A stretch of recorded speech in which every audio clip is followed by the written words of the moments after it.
बहू रे बहू, आ रही हूँ माँ जी।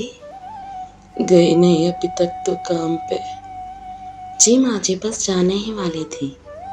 कितना काम करती है तुम। मेरा भी बहुत ख्याल रखती है, बच्चों का भी और घर भी संभाला हुआ है। बहुत भाग्यवान हूँ मैं जो तुम जैसी बहू मिली। इतनी गर्मी में भी सारा दिन काम करती है। बूढ़ी सास का भी ख्याल रखती है, अपना भी कुछ ख्याल रखा कर।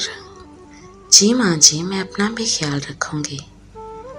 उसी दिन पूजा का देवर जो शहर पढ़ने के लिए गया हुआ था, अमीर घर की लड़की से शादी करके उसे घर ले आया, जो कि बहुत ही नखरे वाली थी।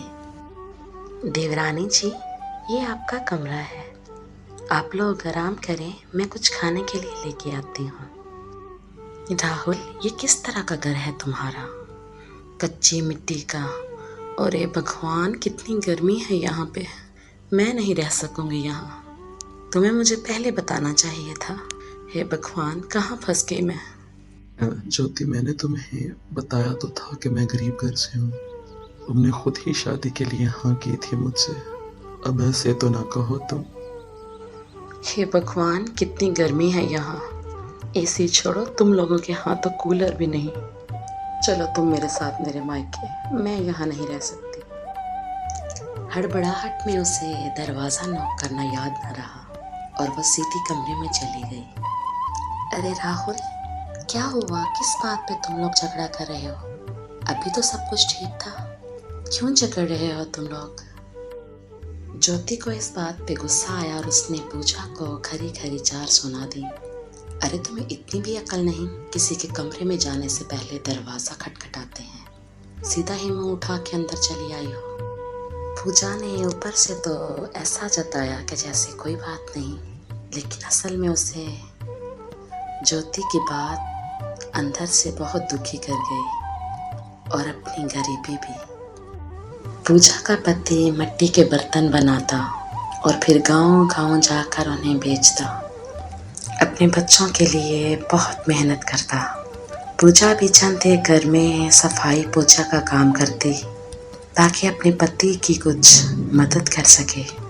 एक दिन वो जब किसी के घर काम करने गई हुई थी, उसके बच्चे भी उसके साथ जिद में चले गए। पहले तो वो अपनी माँ को काम करता हुआ देखते रहे, फिर एक कमरे से उन्हें ठंडी हवा का झोंका आया और वह उस तरफ बढ़े।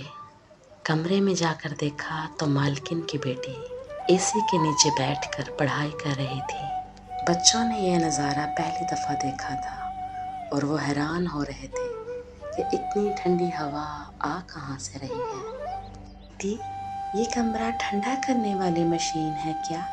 इससे तो बहुत ठंडी हवा आ रही है।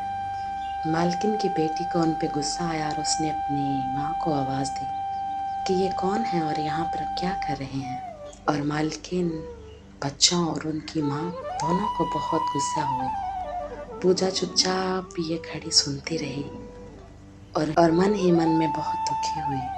काश वो अपने बच्चों को भी ये कमरा ठंडा करने वाली मशीन लाकर दे सकती।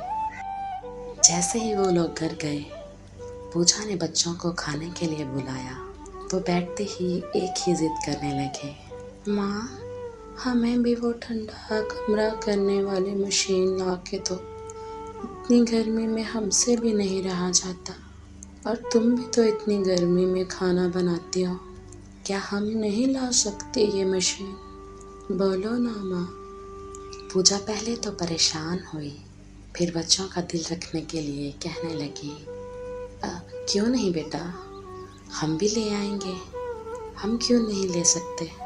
हम भी तुम लोगों के लिए लेके आएंगे ठंडा कमरा करने वाली मशीन। चलो अब खाना खाओ ध्यान से।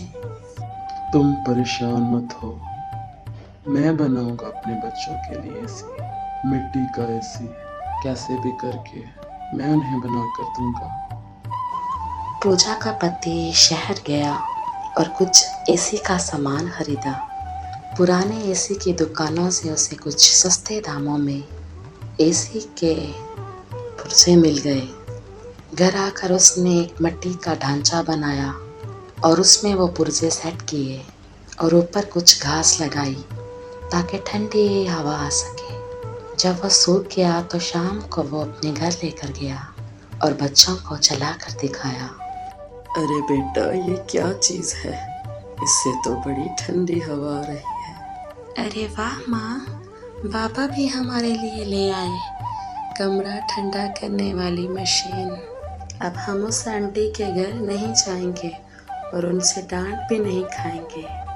अब तो हमारे घर भी आ गई है कमरा ठंडा करने वाली मशीन। बच्चे ये देखकर बहुत ही खुश हुए और उनके माँ बाप उनको देखकर